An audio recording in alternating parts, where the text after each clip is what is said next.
Good morning. आगे देखिए करते हैं ग्रेटेस्ट इंटीजर फंक्शन। इस वीडियो में हम greatest integer function, fractional part function और सिग्नल फंक्शन तीनों कवर करेंगे। वीडियो को लास्ट तक देखना है, हर कंसेप्ट को बहुत अच्छी तरह से समझना है। देखिए greatest integer function, greatest integer function, the greatest integer function is defined as y is equal to, ये साइन होता है block break, block y is equal to f of x is equal to x का greatest integer, where block के अंदर x लिखा हुआ है, इसका मतलब होता है greatest integer such that n, greatest integer n कोई भी इसकी वैल्यू होगी सच दैट n जो है less than equal to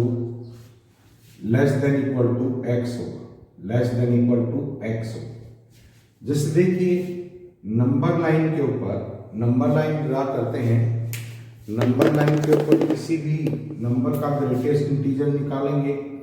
this is number line 1 2 3 0 -1 -2। अब आप 1.5 का ग्रेटेस्ट इंटीजर निकालना चाह रहे हैं, तो नंबर लाइन में numbers right towards right direction में इंक्रीज होते जा रहे हैं। 1.5 ये है, दिस इज 1.5। तो 1.5 तक पहुंचते पहुंचते हमने लार्जेस्ट किस इंटीजर को पार किया, दैट इज 1। तो 1.5 का ग्रेटेस्ट इंटीजर कितना, सॉरी दिस इज 1। इसी तरह से 2.1 लेंगे, इसका ग्रेटेस्ट इंटीजर मीन्स 2 को हमने पार कर लिया, दिस इज 2.1। 2.1 को के पास पहुंचे हम, उससे पहले हमने लार्जेस्ट किस इंटीजर को कवर किया है, लार्जेस्ट इंटीजर वो क्या है आपका 2 है।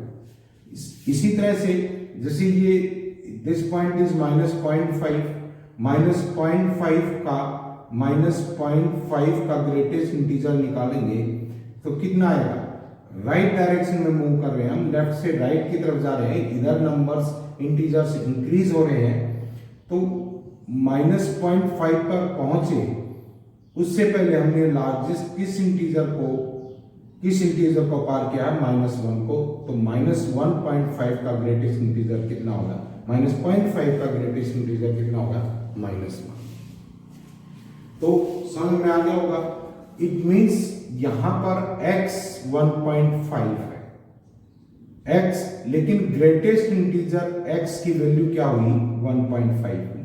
मीन्स x का ग्रेटेस्ट इंटीजर क्या हुआ, x का ग्रेटेस्ट इंटीजर n कोई इंटीजर होगा सच दैट n x से के इक्वल भी हो सकता है या उससे छोटा होगा। जैसे हम 3 का ग्रेटेस्ट इंटीजर निकालें, दिस इज 3 इटसेल्फ। 3 पर पहुंच गए हैं हम, और 3 तक पहुंचते पहुंचते हमें सबसे बड़ा इंटीजर कौन सा मिला है, 3 मिला है। तो 1.5 का ग्रेटेस्ट इंटीजर 1 हो गया, and greatest integer of this 3 is equal to क्या हो गया आपका, 3 हो गया। इसका ग्राफ ड्रा करते हैं। देखिए लाइक यहां पर 3.5 का ग्रेटेस्ट इंटीजर 3 है, 6 का ग्रेटेस्ट इंटीजर 6 है, -3.1 मीन्स हमारी स्थिति यहां है, हम -3 पर नहीं पहुंचे हैं, और इससे पहले हमने कौन सा इंटीजर पार किया है, -4। तो ग्रेटेस्ट इंटीजर ऑफ -3.1 का ग्रेटेस्ट इंटीजर कितना होगा, -4। तो function a function f is such that r changes to r is defined as defined by fx is equal to x का ग्रेटेस्ट इंटीजर, x जहां पर कोई भी रियल नंबर हो सकता है, किसी भी रियल नंबर का ग्रेटेस्ट इंटीजर आप निकाल सकते हैं। उसके डेसिमल पार्ट को हटा देंगे, जो इंटीग्रल पार्ट बचेगा पॉजिटिव केसेस में, पॉजिटिव नंबर के केसेस में, तो सिर्फ क्या करते हैं, डेसिमल पार्ट हटा देते हैं। तो इसका रेंज क्या आएगी, रेंज इसका रिजल्ट हमेशा क्या आता है, इंटीजर्स आता है। रेंज क्या आएगी आपकी, इंटीजर्स आएगी। तो डोमेन इसका कोई भी रियल नंबर है, एंड रेंज इसकी क्या है आपका, इंटीजर्स, सेट ऑफ इंटीजर्स। अब देखिए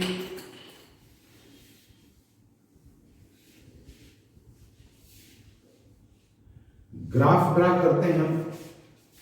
दिस इज x और y, this is x, this is y। हमने 0 रखा, ग्रेटेस्ट इंटीजर कितना है? 0 का ग्रेटेस्ट इंटीजर 0.009 रखा तो भी ग्रेटेस्ट इंटीजर कितना है? 0, क्योंकि 0.009 तक पहुंचते पहुंचते हमने बड़े से बड़ा इंटीजर कौन सा पार किया है? किस पे पहुंचे हैं? 0 पे। इसी तरह से 0.9 है, ग्रेटेस्ट इंटीजर कितना होगा? 0, लेकिन 1 पर पहुंचते ही ग्रेटेस्ट इंटीजर क्या हो जाता है? 1। तो 0 से लेकर के हम 0.999 तक गए तो ग्रेटेस्ट इंटीजर 0 था, y की वैल्यू 0 थी। y इक्वल टू x का ग्रेटेस्ट इंटीजर है, तो x को हमने 0 से लेकर के, 0 भी इंक्लूड है, 0 से लेकर के हमने 0.9999 तक इसको वेरी नियर टू 1 तक प्रोसीड करवाया। ग्रेटेस्ट इंटीजर कितना रहा आपका? 0 रहा। लेकिन जो ही x की वैल्यू 1 होती है, 1 का ग्रेटेस्ट इंटीजर कितना आ गया आपका? 1 आ गया। तो ये यहां पर जंप कर जाएगा, y की वैल्यू यहां हो जाएगी, बीच में ब्रेक है, डिसकंटिन्यूअस ग्राफ है। अब 1.5 निकाला, 1.5 दिस इज इक्वल टू 1.9999, इसका भी ग्रेटेस्ट इंटीजर कितना है? 1 है। लेकिन जो ही हम 2 के ऊपर जाएंगे, 2 का ग्रेटेस्ट इंटीजर कितना आ जाएगा? 2। तो आप कहां गए? 1 पॉइंट पे गए, 1 पॉइंट समथिंग 1.5 पे गया ग्रेटेस्ट इंटीजर 1, 1.99 पे भी ग्रेटेस्ट इंटीजर 1, तो ये ग्राफ आ गया। लेकिन जो ही आप 2 पे गए हैं, 2 पे इसका ग्रेटेस्ट इंटीजर कितना हो गया? दिस इज 2, एंड 2 से लेकर के 3 से छोटा कोई भी नंबर होगा उसका ग्रेटेस्ट इंटीजर 2 आएगा। एंड जब हम 3 का ग्रेटेस्ट इंटीजर निकालेंगे, ये फिर जंप कर जाएगा ग्राफ, और यहां से क्या आएगा? 4 से छोटी कोई भी टर्म होगी उसका ग्रेटेस्ट इंटीजर कितना आएगा आपका? This is 3। सिमिलरली अगर हम नेगेटिव क्वांटिटी माइनस x का ग्रेटेस्ट इंटीजर निकालते हैं, this is equal to minus x का ग्रेटेस्ट इंटीजर -1 होगा। माइनस x का ग्रेटेस्ट इंटीजर कितना होता है? माइनस x का ग्रेटेस्ट इंटीजर -1 कर दो। जैसे -3.1 का ग्रेटेस्ट इंटीजर हमने देखा था, दिस इज कितना है? -3.1 का ग्रेटेस्ट इंटीजर निकालिए और उसमें से सब्ट्रैक्ट कर दो। 3.1 का ग्रेटेस्ट इंटीजर, 3.1 पॉजिटिव है, तो 3.1 पर पहुंचते पहुंचते हमने कौन सा इंटीजर पास किया है जो बड़े से बड़ा हो? दैट इज 3, तो -3 -1, दिस इज इक्वल टू -4। तो इसको याद रखेंगे, प्रॉपर्टी क्या है आपका? -x का ग्रेटेस्ट इंटीजर, इसको यहां लिख लो, दिस इज -x का ग्रेटेस्ट इंटीजर किसके इक्वल होता है? -x का ग्रेटेस्ट इंटीजर -1, -x का ग्रेटेस्ट इंटीजर -1। तो इसी तरह से नेगेटिव जोन में भी इसका ग्राफ कह सकते हैं। इस फंक्शन को हम स्टेप फंक्शन भी कहते हैं। अब इसके प्रॉपर्टीज देखिए, प्रॉपर्टी क्या है? ये कहता है कि हमने देखो इस ग्राफ से स्टडी करते हैं, हमने क्या देखा कि x कोई भी नंबर है, x 2 और 3 के बीच में, x 2 और 3 के बीच में x is less than 3 and greater then 2 है, तो ग्रेटर देन इक्वल टू 2 ले लो। तो x का ग्रेटेस्ट इंटीजर कितना है? 3 पर तो पहुंचे नहीं है, बड़े से बड़ा इंटीजर कौन सा पार किया हमने? 2, so this is equal to 2। तो x हमेशा क्या होगा आपका? x की जो वैल्यू होगी, x के ग्रेटेस्ट इंटीजर में 1 जोड़ दो, उससे छोटी होगी।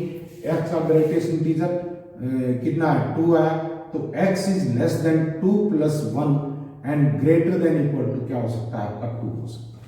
Means x is always less than greatest integer of x plus 1 and greater than equal to x का ग्रेटेस्ट इंटीजर। ये इक्वल कब हो जाएंगे?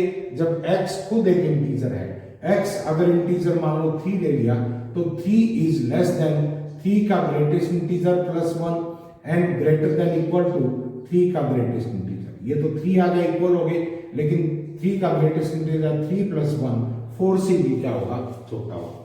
तो x कोई भी नंबर है आपका, तो x is less than x का ग्रेटेस्ट इंटीजर प्लस 1 और greater than equal to x का ग्रेटेस्ट इंटीजर। अब यहीं से हम क्या करें, x का ग्रेटेस्ट इंटीजर देखते हैं तो x से छोटा होगा लेकिन x माइनस 1 से बड़ा होगा। जैसे 3.2 का ग्रेटेस्ट इंटीजर देखा हमने, दिस इज इक्वल टू 3 है, तो ये किससे छोटा है, दिस इज 3.2, x जो था हमारे पास उससे छोटा है and greater than equal to किसके है, 3. दिस इज 3.2 माइनस 1, 3.2 माइनस 1 से क्या है, ये आपका बड़ा होगा, this is greater than. Similarly next लेते हैं, जैसे हमारे पास क्या आ गया, x less than equal to क्या है आपका, x इक्वल टू कब हो जाएगा, जब आपका ये इंटीजर है, greater than equal to x and greater than equal to x minus 1, this is greater than, this is greater than, this is greater than. अब देखिए, अगर इस इनइक्वालिटी के अक्रॉस हम माइनस से मल्टीप्लाई कर देते हैं, तो आपको बताया था कि माइनस से मल्टीप्लाई करेंगे इनइक्वालिटी चेंज हो जाती है। माइनस x का ग्रेटेस्ट इंटीजर है, this will be less than है, ग्रेटर देन हो जाएगा, greater than equal to minus x and less, इससे ग्रेटर देन था, अब क्या हो जाएगा, less than minus x plus 1। Minus से मल्टीप्लाई किया, greater than, less than equal to था, ग्रेटर देन इक्वल टू में हो गया, ग्रेटर देन था, लेस देन में आ गया। अब दोनों तरफ अगर हम x ऐड कर दें तो इनइक्वालिटी पे कोई फर्क नहीं पड़ेगा, दिस इज लेस देन, इसमें x से x कट जाएगा and this is greater than equal to 0। तो इसको हम कहते हैं fractional part of x and fractional part of x is less than and greater than equal to क्या होता है, 0 होता है। तो ये चीज है आपकी, x माइनस x का greatest integer is always less than 1 and greater than equal to 0। Third property, second property देखिए, ये कहता है कि अगर हमारे पास कोई इंटीजर है, जैसे 2 है, 2 प्लस x का ग्रेटेस्ट इंटीजर निकालना चाह रहे हैं, तो क्या होगा, 2 का ग्रेटेस्ट इंटीजर 2 होता है, प्लस क्या करेंगे, x का ग्रेटेस्ट इंटीजर ऐड करेंगे। जैसे हमारे पास 3.5 है एंड प्लस 4 है, इसका ग्रेटेस्ट इंटीजर निकालेंगे, दिस इज 7.5 का ग्रेटेस्ट इंटीजर एंड ये क्या आ गया, 7। अगर इसको सेपरेटली करते हैं जैसे इस प्रॉपर्टी से, तो क्या आ जाएगा, ये इंटीजर है, this is equal to 4 plus 3.5 का greatest integer and this is equal to 4 plus 3, this is also 7। तो इसका मतलब क्या हुआ, x plus m, m is any integer is equal to m plus greatest integer of x, जहां पर m किससे belong करता है, आपका इंटीजर से बिलोंग करता है। नेक्स्ट देखिए,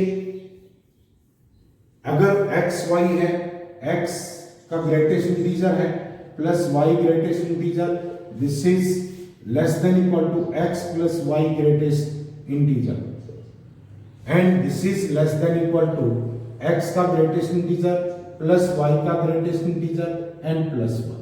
देखिए, जैसे हम 3.4 का ग्रेटेस्ट इंटीजर लिया, दिस इज इक्वल टू किस क्या है, 3 के इक्वल है एंड 5.7 का ग्रेटेस्ट इंटीजर लिया, दिस इज किसके इक्वल है, दिस इज 5। तो x अगर हम 3.4 लिया, y किसके इक्वल लिया, 5.7 के इक्वल, इसका ग्रेटेस्ट इंटीजर कितना आ गया, 5 आ गया, तो इन दोनों का सम कितना हो गया, 3 प्लस 5। अब देखिए, अगर इन दोनों को पहले ऐड करके 3.5 में 5.7 ऐड करते हैं, फिर इसका ग्रेटेस्ट इंटीजर निकालते हैं, दिस इज क्या आ गया, 7 5 12.9, दिस इज किसके इक्वल हो गया, आपका 9 के इक्वल हो गया and this is greater than equal to 9 is less than equal to, sorry 8 is less than equal to क्या आपका 9। तो ये इनइक्वालिटी होल्ड करेगी। अगर दो नंबर है आपके पास, उनका सेपरेटली आप ग्रेटेस्ट इंटीजर निकालते हैं, that will be less than equal to भी हो सकता है। अगर यहाँ पर हम क्या लेते, एक तो ले लिया हमने 3.4, दूसरा 5.2 लेते, इसका ग्रेटेस्ट इंटीजर कितना है 5, लेकिन दोनों को ऐड करते हैं, 3.4 में 5.2 ऐड किया, अब इसका ग्रेटेस्ट इंटीजर 8 कितना आ गया 6, एंड इसका ग्रेटेस्ट इंटीजर कितना आ जाएगा 8। तो अब क्या है, दोनों ये इक्वल है। तो प्रॉपर्टी क्या हुई, x का ग्रेटेस्ट इंटीजर प्लस y का greatest integer less than equal to x plus y का greatest integer, and this is less than equal to, separately इनका ग्रेटेस्ट इंटीजर निकाल के उसमें एक ऐड कर देते हैं, तो उससे हमेशा इक्वल या उससे छोटा रहेगा। अब देखिए ये कह रहा है कि x का greatest integer and plus minus x का ग्रेटेस्ट इंटीजर। अगर आपका x इंटीजर है, x बिलोंग्स टू z, तो देखिए -3 है जैसे इंटीजर, इसका ग्रेटेस्ट इंटीजर कितना होगा -3, क्योंकि -3 एक खुद इंटीजर है, ग्रेटेस्ट इंटीजर का मतलब इंटीजर निकल के आएगा।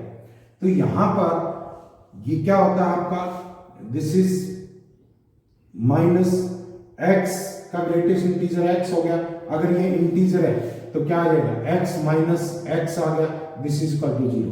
अगर ये आपका इंटीजर नहीं है तो ग्रेटेस्ट माइनस नेगेटिव का ग्रेटेस्ट इंटीजर किसके इक्वल होता है, ये कब वैलिड है, when x does not belongs to z, x does not belongs to z, x z से बिलोंग नहीं करता, तो क्या आ जाएगा आपके पास, दिस इज x का ग्रेटेस्ट इंटीजर माइनस x का ग्रेटेस्ट इंटीजर एंड -1, ये कैंसिल हो गया, this will be equal to -1 when x does not belongs to z, when x does not belongs to z। Next देखिए, x का greatest integer, x का greatest integer is greater than equal to n है, इसका मतलब ये है जैसे x कोई भी नंबर है, इसका ग्रेटेस्ट इंटीजर 5 या 5 से बड़ा है, तो यहां पर 5 होगा तो भी इसका ग्रेटेस्ट इंटीजर 5 आ गया, 5.6 होगा तो भी ग्रेटेस्ट इंटीजर कितना आ गया, this is equal to 5, and 6.9 होगा तब ग्रेटेस्ट इंटीजर कितना आ गया 6, मींस 5 से बड़ा होगा। अगर x का ग्रेटेस्ट इंटीजर n से n एक इंटीजर है, इससे बड़ा है, तो n बिलोंग्स टू किससे आ जाएगा, x बिलोंग्स टू, x किससे बिलोंग करेगा, n से लेकर के कहां तक जाएगा आपका, इंफिनिटी तक जाएगा, x belongs to n to infinity. Similarly अगर ये सिर्फ ग्रेटर देन बड़ा, ग्रेटर देन है तो क्या आ जाएगा, this is cross interval n+1 लिख दो, क्योंकि जैसे आपका 5.2 है, उसका ग्रेटेस्ट इंटीजर b कितना है आपका, दिस इज 5, और 5 का ग्रेटेस्ट इंटीजर b कितना है 5 है, तो n से बड़ा है, मींस यहां पर x का ग्रेटेस्ट इंटीजर क्या लिया आपने, ग्रेटर देन 5 है, तो 5 से लेकर के 6 तक जो भी क्वांटिटी होगी, 6 से लेस सबका ग्रेटेस्ट इंटीजर 5 होगा, 5 से बड़ा नहीं होगा, तो n+1 से लेकर के कहां लेंगे, इंफिनिटी तक। नेक्स्ट देखिए, नेक्स्ट प्रॉपर्टी है आपकी x का ग्रेटेस्ट इंटीजर अगर लेस देन n है, then n less than n है, तो n का this implies x belongs to, किससे बिलोंग करेगा आपका, -इंफिनिटी से लेकर के कहां जाएगा आपका, n तक जाएगा, n। जैसे देखो एग्जांपल लेके देखिए, x का ग्रेटेस्ट इंटीजर लेस देन 5 है, लेस देन 5, तो n कहां आ सकता है, n 5 से छोटा ही रहेगा, 5 से छोटा रहेगा, और माइनस कहां तक जा सकता है, इंफिनिटी तक जा सकता है। अगर ये इक्वल होता, x का greatest integer is less than equal to 5 है, तो क्या हो जाता, इंफिनिटी से लेकर के ये क्या हो जाता 5, बल्कि क्या हो जाता 5+1 ओपन इंटरवल है, 5+1 ओपन इंटरवल मींस 6 से छोटा है। ओपन इंटरवल का मतलब वो नंबर उसमें इंक्लूड नहीं होता, या आप ये लिखते हैं x belongs to -infinity to 5 या n का क्लोज्ड इंटरवल ले लो, लेकिन आगे कुछ नंबर ऐसे बच जाते हैं जिनका ग्रेटेस्ट इंटीजर भी 5 आ सकता है, तो इसलिए हम ओपन इंटरवल करके इसको ओपन इंटरवल करके n+1 लेते हैं। तो ये आपकी ग्रेटेस्ट इंटीजर फंक्शन की प्रॉपर्टीज हैं, इनको ध्यान रखिएगा, इनके प्रैक्टिकल एग्जाम्पल लेकर के इनको सोल्व करो। नेक्स्ट देखिए, ये है fractional part function. It is defined as fx is equal to fractional part x, curly bracket में इनक्लोज करते हैं x को, is equal to x minus x का ग्रेटेस्ट इंटीजर। फ्रैक्शनल पार्ट हमेशा पॉजिटिव होता है और 0 और 1 के बीच होता है, 0 इसमें इंक्लूड होता है लेकिन 1 नहीं हो सकता। लाइक हम 3.2 का फ्रैक्शनल पार्ट निकाल लें, फार्मूले में रखिए, this is equal to 3.2, x कितना 3.2 माइनस 3.2 का greatest integer, this is equal to 3.2 minus 3 is equal to 0.2, ये 0 और 1 के बीच है। इसी तरह से 5.9 का फ्रैक्शनल पार्ट निकालने हैं, this is equal to x क्या यहाँ पर 5.9, दिस इज 5.9 माइनस 5.9 का greatest integer, this is equal to 5.9 minus 5 is equal to 0.9, this is the fractional part. तो ऐसे फ्रैक्शनल पार्ट निकाल सकते हैं। इसके अंदर domain of the function, domain of fractional part क्या होता है, किसी भी रियल नंबर के लिए डिफाइंड है, किसी भी रियल नंबर का आप फ्रैक्शनल पार्ट निकाल सकते हैं। जैसे आप 3 का फ्रैक्शनल पार्ट निकालेंगे, 3 खुद एक इंटीजर है, 3 का फ्रैक्शनल पार्ट कितना होगा 0, इंटीजर्स का फ्रैक्शनल पार्ट कितना होता है 0, -5 है, -5 का फ्रैक्शनल पार्ट कितना होगा आपका 0, बिकॉज ये इटसेल्फ एक इंटीजर है। एंड रेंज क्या होगी इसके अंदर, रेंज ऑफ फ्रैक्शनल पार्ट क्या होती है आपका, this is closed interval 0 to 1 open interval, यानी कि किसके बीच लाई करेगा 0 और 1 के बीच लाई करेगा और हमेशा क्या होगा पॉजिटिव होगा फ्रैक्शनल पार्ट। अब देखिए, अगर आप मान लो नेगेटिव नंबर का फ्रैक्शनल पार्ट निकालना चाह रहे हैं, नेगेटिव जैसे -3.2 है, -3.2 का फ्रैक्शनल पार्ट निकालेंगे, किसके इक्वल आएगा, ये x के यहाँ पर -3.2 है, तो x माइनस x का ग्रेटेस्ट इंटीजर, x क्या है -3.2 माइनस ग्रेटेस्ट इंटीजर ऑफ -3.2। अब हमें ये पता है x अगर इंटीजर नहीं है और -x का फ्रैक्शनल पार्ट कितना होता है, minus fractional part of x -1 बताया गया। तो देखिए क्या आ जाएगा, दिस इज -3.2 माइनस, इसको ब्रैकेट में ले, क्या आएगा यहाँ पर -3.2 का ग्रेटेस्ट इंटीजर एंड -1 ये बताया था, this is equal to -3.2 plus 3.2 का greatest integer, minus minus plus हो गया एंड +1, तो क्या आ जाएगा आपके पास, this is -3.2 plus 3 plus 1, this is equal to -0.2 plus 1 is equal to क्या आ गया आपका 0.8, this is 0.8, this is the fractional part. ये भी पॉजिटिव आया है, तो फ्रैक्शनल पार्ट हमेशा क्या होता है positive, fractional part is always positive. अब आप ऐसे भी लिख सकते हैं, जैसे x यहाँ पर क्या है, x किसके बीच लाई कर रहा है, x is less than 3 -3 and greater then -4, x less than 3 greater than -4, 3.2 है, तो इसका x यहाँ हो तो उसका फ्रैक्शन पार्ट निकालते हैं तो किसके बराबर होगा, x + 4 का फ्रैक्शन पार्ट। इसमें -3 पॉइंट समथिंग है तो इसमें एक बढ़ के इंटीजर ऐड कर दो, x + 4 का ग्रेटेस्ट इंटीजर क्या हो जाएगा, दिस इज 4 -3.2 का fraction part, this is equal to minus ये क्या बचा 0.8 का फ्रैक्शन पार्ट एंड 0.8 का फ्रैक्शन पार्ट कितना हो जाएगा आपका, दिस इज 0.8 itself। तो उसके अंदर अगर आप इससे बड़ा इससे छोटा यानी कि प्रीवियस इंटीजर इसमें ऐड कर देंगे तो भी आपका फ्रैक्शनल पार्ट दे देगा। अब देखिए ग्राफ ड्रा करते हैं इसका। ग्राफ कैसे, फ्रैक्शनल पार्ट की मैक्सिमम वैल्यू 1 से कम होगी एंड 0 हो सकती है। तो देखिए fx is equal to fractional part of x है। वैल्यू रखेंगे यहाँ पर, टेबल बनाते हैं, this is x, this is y। अगर आपका 0 का फ्रैक्शनल पार्ट 0.5 है, फ्रैक्शनल पार्ट कितना है 0.5, 0.999 है, फ्रैक्शनल पार्ट क्या है 0.999। तो यहां से ये चला जाएगा, this is 1, this is 2, this is 3, this is 4, this is -1, this is -2, ऐसे।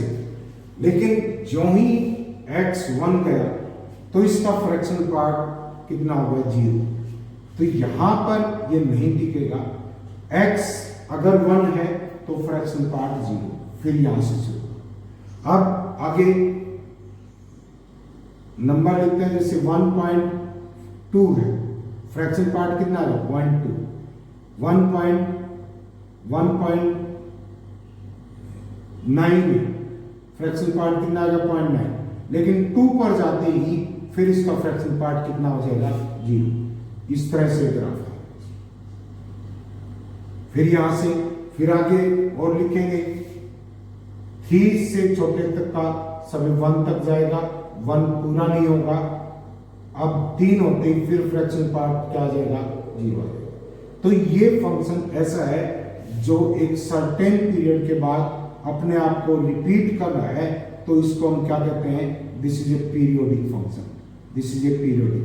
हर 1 के बाद ग्राफ 0 से 1 गया, 1 से 2, फिर वही रिपीट हुआ, 2 से 3 फिर रिपीट हुआ, तो this is a periodic function, this is a periodic function.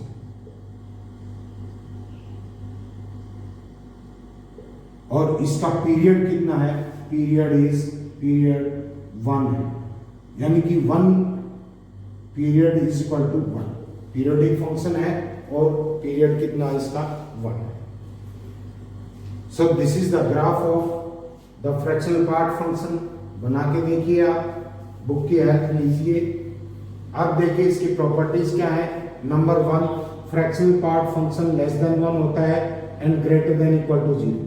अगर n कोई इंटीजर है प्लस x का फ्रैक्शनल पार्ट देखते हैं तो n का फ्रैक्शनल पार्ट तो क्या होता है 0 होता है, इंटीजर का फ्रैक्शनल पार्ट 0 होता है। जैसे 3 प्लस 4.2 का फ्रैक्शनल पार्ट निकालेंगे, इसका फ्रैक्शनल पार्ट तो डेसिमल पार्ट तो इसका 0, तो किसके इक्वल आएगा, दिस इज 4.2 का फ्रैक्शनल पार्ट एंड 4.2 का फ्रैक्शनल पार्ट कितना है आपका, this is 0.2।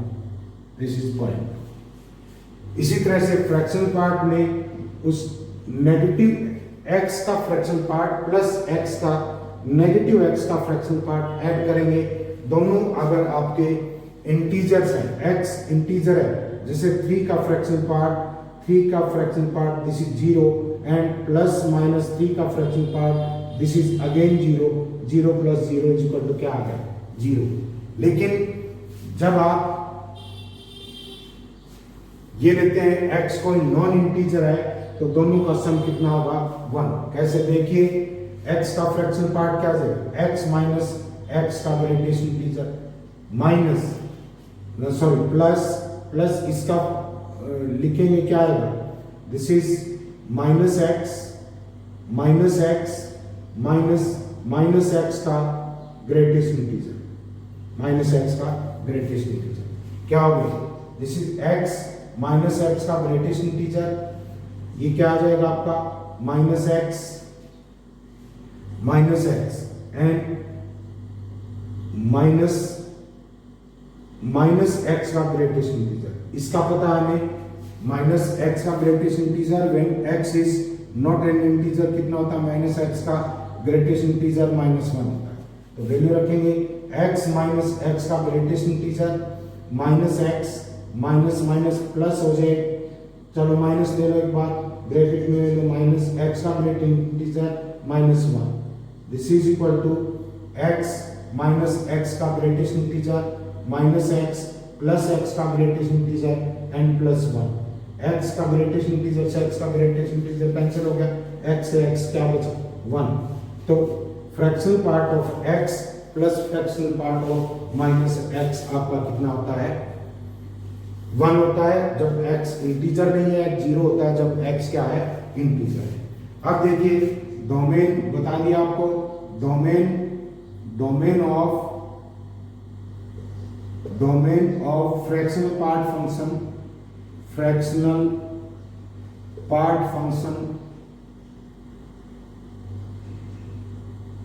Function is equal to R होता है, कोई भी रियल नंबर, और रेंज क्या होती है, range is equal to Z. लेकिन F X is equal to आपको क्या दिया हुआ है, 1/x का फ्रैक्शनल पार्ट। तो यहां पर इसका डोमेन क्या होगा, डोमेन वो नहीं हो सकता जिनके लिए फ्रैक्शनल पार्ट x 0 हो जाए। तो fractional part of x is equal to 0 होता है अगर x कहां से बिलोंग कर रहा है, x 0 हो या 1 से छोटा हो, 0 हो या 1 से छोटा हो। ये इस केस में फ्रैक्शनल पार्ट ऑफ x क्या हो जाएगा, 0 हो जाएगा। तो क्या हो जाएगा, x अगर 0 से 1, सिमिलरली x बिलोंग्स टू क्या है, x बिलोंग्स टू किससे करेगा, अगर आप 1 से लेकर के 2 तक लेते हैं, 1 के ऊपर लेते हैं, x इज इक्वल टू अगर 1 है तो भी फ्रैक्शनल पार्ट कितना, 0, and x is equal to 2 है तो भी फ्रैक्शनल पार्ट कितना, 0। तो कोई भी इंटीजर नहीं होना चाहिए और x 0 दिस इज कोई इंटीजर नहीं होना चाहिए, अदरवाइज x का फ्रैक्शनल पार्ट 0 कब होगा, when x belongs to, x must not belongs to z, integers नहीं होने चाहिए, नहीं नीचे वाले का फ्रैक्शनल पार्ट की वैल्यू क्या हो जाएगी आपकी, 0 हो जाएगी। अगला है signum function. Signum function a function defined as g(n)x, ऐसे लिखते हैं, कैसे डिफाइंड होता है, f y is equal to F X, x अगर 0 के इक्वल नहीं है तो x upon x modulus, and x is equal to 0 है तो 0। इसको और कैसे डिफाइन कर सकते हैं, हमें ये पता है x अगर ग्रेटर देन 0 हो तो modulus x is equal to x ही होता है। तो x ग्रेटर देन 0 हुआ तो x मॉडुलस x भी x हो जाएगा, x अपॉन x कितना आ गया, 1, and x is equal to अगर 0 है तो क्या फंक्शन दे रखा है, 0, लेकिन x इज लेस देन 0 है, x अगर लेस देन 0 है तो हमें पता है मॉडुलस की कैरेक्टरिस्टिक से माइनस x हो जाएगा, modulus x is equal to minus x upon minus x क्या आ जाएगा आपके पास, -1, दिस इज -1। तो सिग्नम फंक्शन क्या होता है, f(x) इज इक्वल टू जिस फंक्शन के सिग्नम लगा हुआ है वो फंक्शन अपॉन उसका modulus, when not equal to, इसको 0 नहीं बना रहा तब, एंड 0 है तो फंक्शन को कैसे डिफाइन करते हैं, 0। जैसे y is equal to signum x square minus 1 लिया तो किसके इक्वल होगा, this is equal to x square minus 1 upon x square minus 1 का मॉडुलस।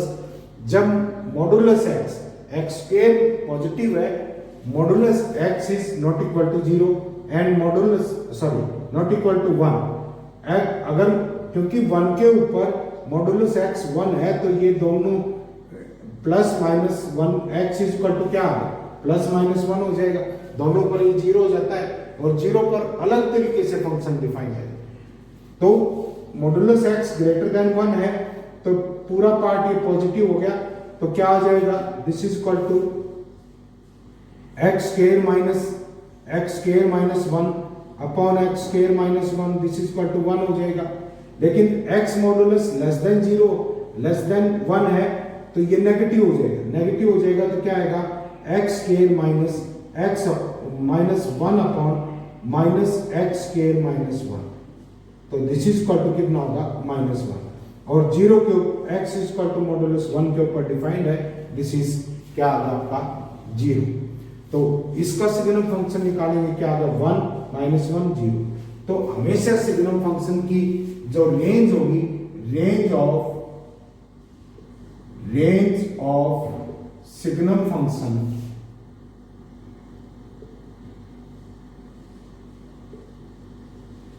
क्या होती है, this is equal to 1 0 -1, 3 element होते हैं।